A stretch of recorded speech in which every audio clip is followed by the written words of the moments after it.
Greetings and welcome back to Room 303 and our chats with Emily as we are calling our readings through the poetry of Emily Dickinson. We are working in the Thomas H. Johnson edition. We are now at poem 770, I Lived on Dread. Now, let's just point out really quickly, that's not the way we would normally say that line. Look at it again and correct one word out of that line. We don't live on dread. We what? Live in dread. That's the whole point, right? Oh no, I'm afraid. Notice here, I live on dread. Notice the past tense, right? I lived on dread. Now, here we have another poem that is a theodicy. That is to say, the question of why must there be pain? Why must there be suffering, sorrow? Why must there be dread in our lives? And ultimately, it's right there, guys, in that first line. We have said that Emily's answer to the question, why must there be pain and suffering, is to no longer ask, why did this happen to me? But rather to learn to ask, why did this happen for me? This idea is derived immediately from a poem like this, so it's going to challenge us, at least I hope that it will. Our assumption is that you've been following our stuff at LearnStrong.net. Down that left-hand side, Chats with Emily, our playlist. I'm hoping you've worked through our set of introductory comments where we talked about the big five in Room 303. What does this text say about epistemology, what you can know? We talked about that in the previous study of 769. Ontology, who am I? Psychology, the study of the individual mind. Sociology, the study of the collective mind. And then finally, there's the last of the big five in 303. Theodicy. Why must there be pain and suffering? If I could hit a button, and all of the pain of the world would go away, would that be a good thing or a bad thing?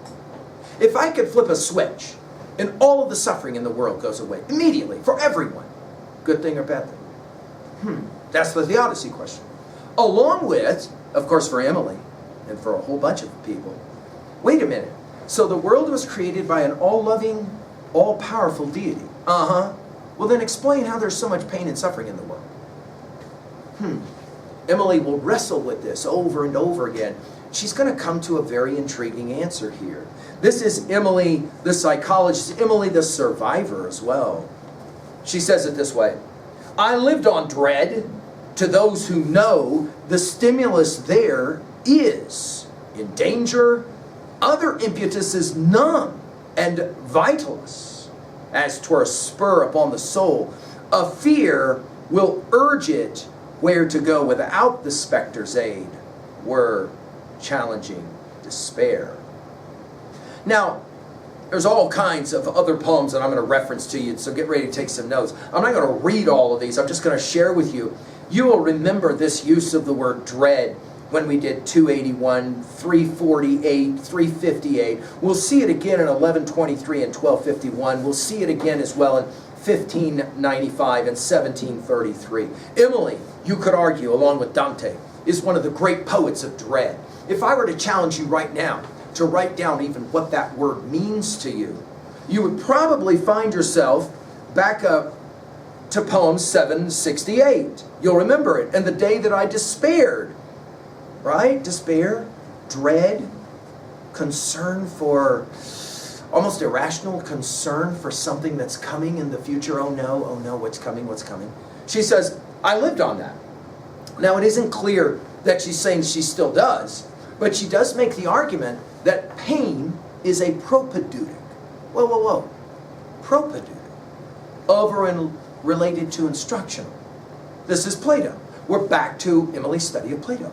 You'll remember in the cave allegory, the only way that the young man gets out of the darkness of the cave into the light of the sun is by being dragged out of the cave, kicking and screaming, where the young student approaches what? Well, fear and pain.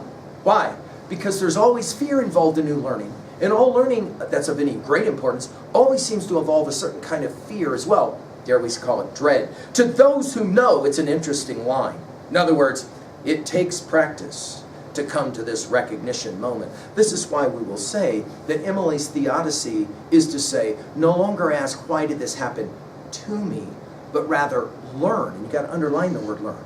To those who know. It takes a long time to be able to finally get to a place where you can admit the most important question you'll ever ask about pain is, why did it happen for me? Because if you ask, why did it happen to me, you see yourself as a victim. in a universe where all this stuff is happening to you, and you are powerless to do anything about it. Emily hates that view. She doesn't like that view.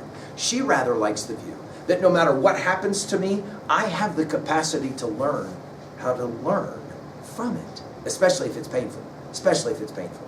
She says to those who know, the stimulus, there is, and I think stimulus is the key word of the poem. By the way, you saw stimulus when we did 7:11. We'll see it again at 7:87. We'll see her using this word again in 10:01, 10:48, and 11:96. The stimulus there is in danger. In other words, when you are afraid, when you are kind of freaked out, all of your senses are heightened and on alert. That's the place that you want to be if you want to learn anything.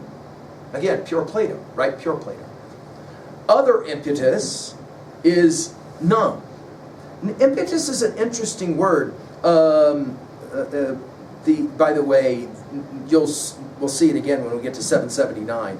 Impetus is numb. She could have said dumb, but she doesn't. She says numb. In other words, are we ready to admit this out loud?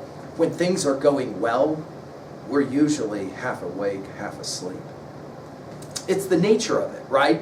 That is to say, when everything is going awesome, we really are not considering the potentiality of our survival, whether that be physical or intellectual. In other words, we kind of settle back into ease, and that makes us numb. In some profound way, we're numb. Like we can't quite figure that something bad is about to happen. And that something bad is about to happen is what keeps us, she says, in the know, to use her language. She says, it's also, and then she invents a phrase that Wisher, the scholar, calls an illegitimate combination. Vitalis, I mean, look at that word. It's not a word, right? It's like the vitality of our life goes out when we no longer have the capacity of dread. Bizarre. Bizarre. Of course, Emily knew that there was a biblical passage that said perfect love casts out fear. And yet she's going to make the argument, no, fear has its role. Fear is as well important and valuable. She says, in some ways, dread, fear, is like a spur upon the soul. Now, this is interesting. It's our only use of this word, right, to spur us. Spur upon the soul. Again, we're back to the use of the word soul. You'll remember it in our study of 769. In 67 poems, she makes reference to the soul. A fear will urge it, the soul, where to go without the specter's aid were challenging despair. You'll remember despair from our study of 258. It's used in 31 of her poems. Fear, in other words, somehow remarkably, can keep us from a certain level of despair because we're always watching, paying attention. Now, what are we going to do with a poem like this at 2A for messages? I think her argument is that pain, fear, even dread, can be a useful propedeutic. Now, obviously, it's got to be healthy enough that it doesn't completely consume us, okay? But I think her argument is that it can be that some of the pain of our life is in fact some of the greatest gifts of our life, depending upon how we view that pain, we view that suffering, right? At 2B, I love the word stimulus, which goes to impetus, which goes to spur, which goes to urge. If you put those words on your page and just draw lines or arrows to them, from stimulus to impetus to spur to urge, you can see that what she's doing is she's trying to push you. She's trying to challenge you to become one of those, what does she say, who know. Who have, in other words, gone through terrible experiences in their life, come out on the other end and recognized there was something that kept me on the edge intellectually during the moments that I had some of this terrible fear. That is not bad. That is actually good. At 3A, well, I mean, think about all of the great classics from Homer and think about how much pain Odysseus must go through to survive the experience of his return to Ithaca. Think about, if we've already mentioned Plato, think about our Dante, right? What is it that Dante the Pilgrim must do? What is it Dante argues in the Divine Commedia? We've given full lectures on all this at learnstrom.net. Dante argues you don't go to hell. No, you go through hell. That's the whole point. Getting through to the other side. That's the only way you're going to get to paradise. You can't get up the hill of paradise without first going through what? Hell. It's necessary, if you will. Think about Milton.